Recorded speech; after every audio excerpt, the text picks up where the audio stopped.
Hi guys, in this video I will show you how to delete your YouTube video. What you need to do, first just go to YouTube and log in your account and then click in your profile icon, then click on YouTube Studio,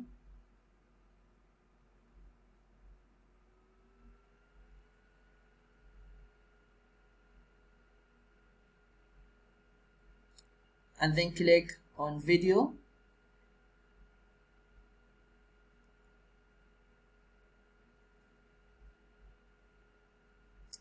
and then you choose the video that you want to delete. For example, if I want to delete this video,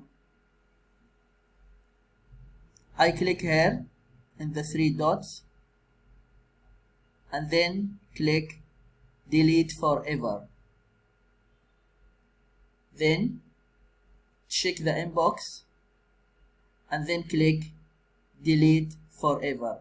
I will not do that because I don't want to delete the video.